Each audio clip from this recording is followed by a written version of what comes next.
Mari kita lanjutkan bahasan kita tentang konsep yang keempat, yaitu tentang sistem endomembran yang mengatur perjalanan protein dan membentuk fungsi-fungsi metabolik.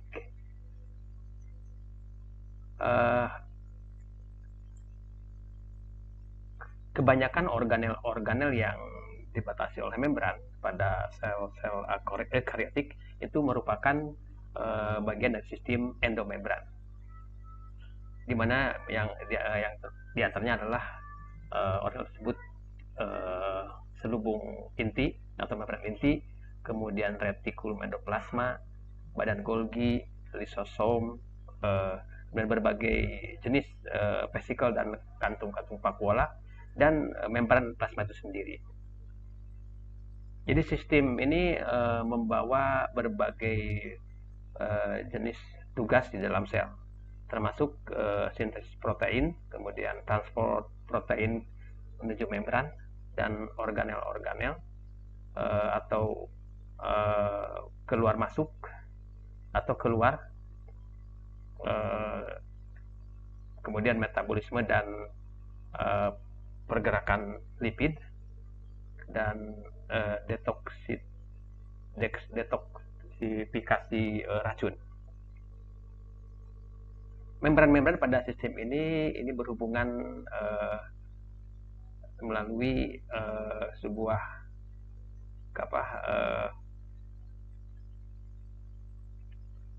hubungan fisik langsung secara kontinu, ya, atau melalui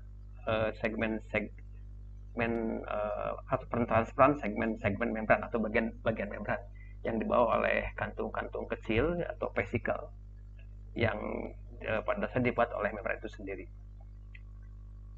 Meskipun hubungan ini berbagai jenis membran tidak identik dalam struktur dan fungsinya. Lebih jauh, ketebalan, kemudian komposisi molekul, dan tipe reaksi kimia yang dibawa pada membran yang diberikan tidak sama atau tidak fix, tetapi mungkin dimodifikasi beberapa kali selama kehidupan dari membran itu sendiri.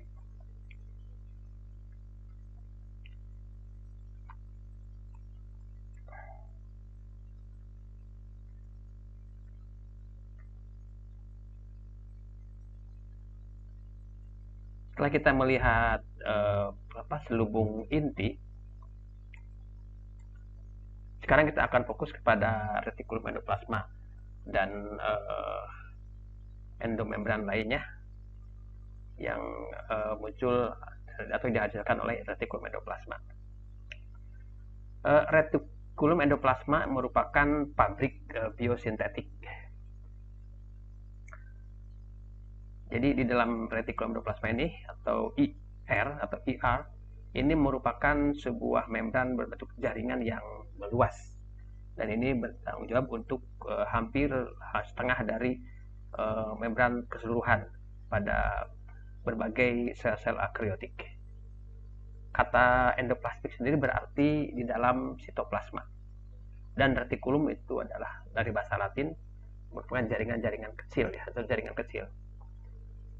Retikulum endoplasma terdiri dari jaringan membran tubulus dan kantung-kantung yang disebut sisternae. Ini dari bahasa Latin juga, cisterna, sebagai tempat penyimpanan untuk cairan, ya. Dan membran retikulum endoplasma ini memisahkan kompartemen internal pada retikulum endoplasma, disebut sebagai lumen retikulum endoplasma atau kantung, ya, atau namanya ruangan sisternal dari sitosol. Dan karena membran dari retikulum endoplasma ini bersifat kontinu dengan selubung atau membran inti, ruang antara mereka,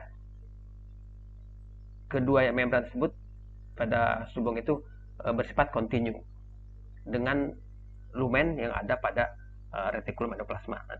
Nanti kita coba pelajari bagaimana struktur dari kedua membran yang ada pada inti dan retikulum endoplasma di gambar 6.11. Ada dua perbedaan meskipun berhubungan. Daerah yang daerah retikulum endoplasma yang berbeda dalam struktur dan fungsi. Jadi di sini kita kenal ada smooth retikulum endoplasma atau retikulum endoplasma halus dan retikulum endoplasma kasar. Yang retikulum endoplasma halus ini sering dinamakan karena bagian permukaannya tidak memiliki ribosom. Sementara dalam retikulum endoplasma kasar itu ditempeli dengan ribosom pada bagian permukaan luarnya dari membran. Dan ini nampak kasar kalau kita lihat di bawah mikroskop elektron. Seperti sudah disebutkan, ribosom ini menempel pada bagian sisi sitoplasmiknya dari inti dari membran inti, dari membran luar membran inti. Dan ini bersifat kontinus dengan membran dari retikulum endoplasma. Mari kita bahas tentang fungsi dari retikulum endoplasma yang halus ya. Jadi retikulum endoplasma yang halus ini berfungsi dalam membagi proses metabolik yang beragam di dalam tipe sel ya.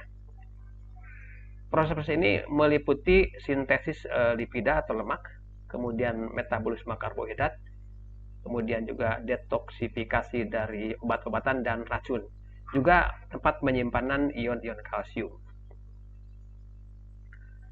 Enzim pada retikulum endoplasma yang halus ini penting dalam mensintesis lipida, termasuk di dalamnya minyak, steroid, dan fosfolipid untuk membran yang baru.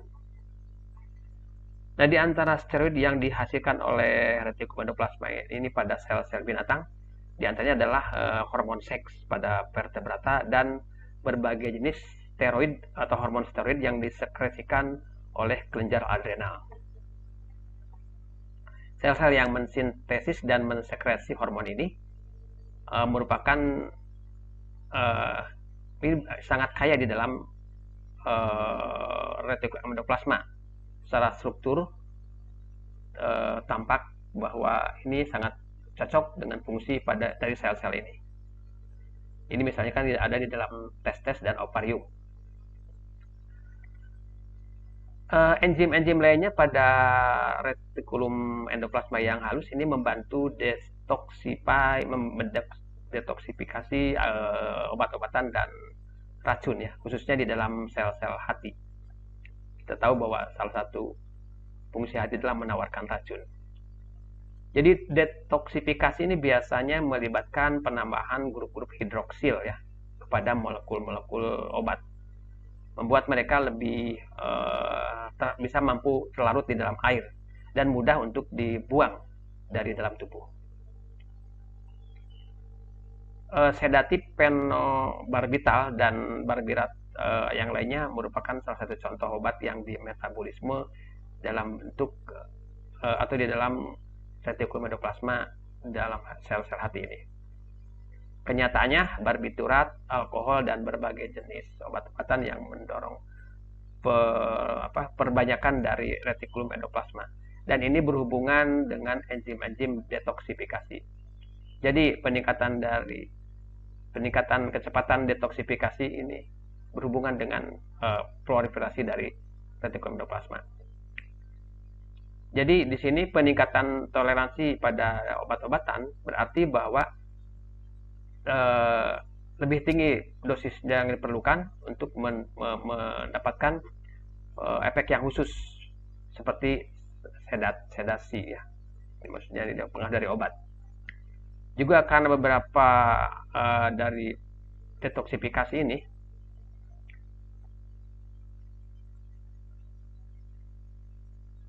enzim-enzim yang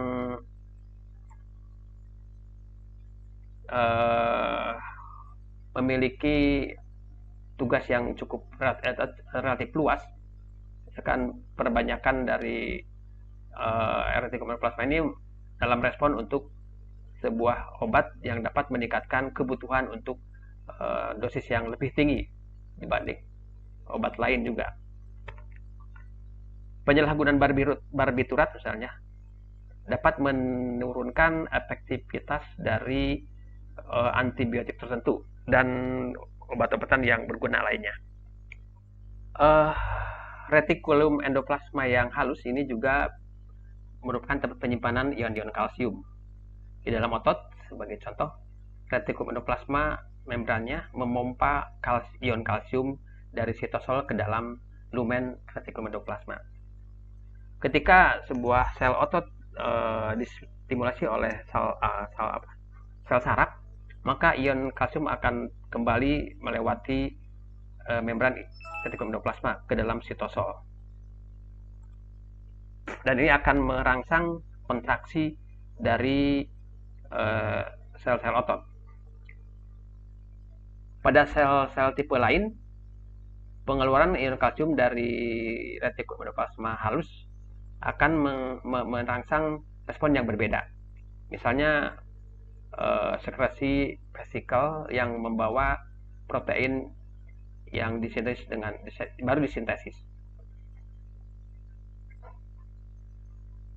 Nah, sebelum kita berlanjut ke fungsi dari retikulum endoplasma, mari kita bahas tentang struktur dari retikulum endoplasma. Gambar 6.11 ini menunjukkan retikulum endoplasma. Jadi sistem membran yang saling berhubungan dalam bentuk tubul ataupun lempengan, ya, kantung-kantung yang disebut dengan sisterne. Nah, retikulum endoplasma ini juga merupakan suatu ini berhubungan langsung dengan atau secara kontinu berhubungan dengan membran inti. Ini akan dilihatkan dari potongan diagram pada bagian di bawah ini, gitu ya. Dari membran dari retikulum endoplasma ini menutup bagian-bagian kompartemen secara kontinu. Ini disebut sebagai lumen atau sisterne atau ruang sisternal, ya. Pada retikulum endoplasma yang kasar, yang di dalamnya, di mana di sini ada ribosom yang menempel pada bagian luar, dapat dibedakan dari yang retikulum endoplasma yang halus melalui pengamatan mikroskop elektron mikrograf, yaitu dengan cara TEM, ya, atau transmisi elektron mikroskop. Transportasi vesikel atau tumbuh keluar dari daerah retikulum endoplasma yang disebut sebagai transisional retikulum endoplasma dan akan membawa ke badan Golgi seterusnya untuk tujuan yang lain. Nah, ini kita lihat di sini bagaimana hubungan sel dengan retikulum endoplasma. Ini adalah bagian inti, ini yang paling di warna biru, ini adalah bagian retikulum endoplasma. Dan ini membran-membran ini merupakan kelanjutan dari membran inti. Dan sama halnya dengan badan Golgi, kemudian lisosom juga, ini merupakan sebuah sistem membran yang sama. Nah, ini kalau kita lihat di bawah di sini perbesar, maka akan kita tampak di sini gambar seperti ini. Nah, ini adalah sebagian membran inti yang terbawa, kemudian ini adalah badan retikulum endoplasma ini. Ini ada yang tubulus, ini biasanya yang smooth, dan ini adalah bagian yang kasar, kan di sini banyak menempel ribosom, ya. Ini ada lumen-lumen dari retikulum endoplasma. Kemudian di sini yang lipatan-lipatan ini adalah sisterne. Kemudian di dalamnya ini dalam sisterne ini menempel ribosom. Dan di sini kita lihat ada kantung-kantung yang terbentuk. Ini nantinya akan membentuk kantung atau merupakan vesikel yang akan menjadi alat transportasi produk-produk dari retikulum endoplasma. Nah, bagian ini disebut sebagai retikulum endoplasma transisi. Nah, kalau kita lihat dari hasil pengamatan yang SEM kelihatannya, ini nampak di sini bentuk dari retikulum endoplasma. Ini kita lihat skala untuk setiap ini adalah 0,2 mikrometer. Jadi kita bisa mengukur panjangnya setiap membran-membran dari retikulum endoplasma. Di sini ada yang smooth, ini yang tubulus, dan ribosom menempel pada bagian retikulum endoplasma, ini disebut dengan retikulum endoplasma kasar. Nah, ini yang kasar. Jadi itu struktur dan hubungan sistem membran yang diantaranya termasuk di dalamnya adalah retikulum endoplasma, kemudian inti, kemudian badan Golgi, serta vesikel-vesikel yang dihasilkan dari retikulum endoplasma, termasuk membran sel sendiri, merupakan satu sistem kesatuan. Baik, kita sekarang melanjutkan dengan fungsi dari retikulum endoplasma yang kasar. Kebanyakan sel itu mensekresikan protein yang dihasilkan oleh ribosom yang menempel pada retikulum endoplasma yang kasar. Sebagai contoh, misalkan sel-sel pankreatik tertentu mensintesis protein insulin di dalam retikulum endoplasma dan mensekresi hormon ini ke dalam aliran darah. Ketika rantai polipeptida tumbuh dari ribosom yang terikat dalam retikulum endoplasma, rantai ini akan tersusun ke dalam lumen retikulum endoplasma melalui pori-pori yang dibentuk oleh protein kompleks di dalam membran retikulum endoplasma. Nah,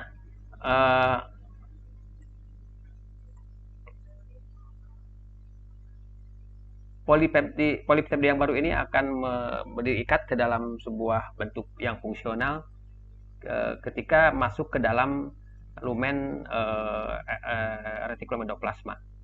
Kebanyakan protein yang disekresikan sebagai glikoprotein, protein yang bergabung dengan karbohidrat secara kovalen.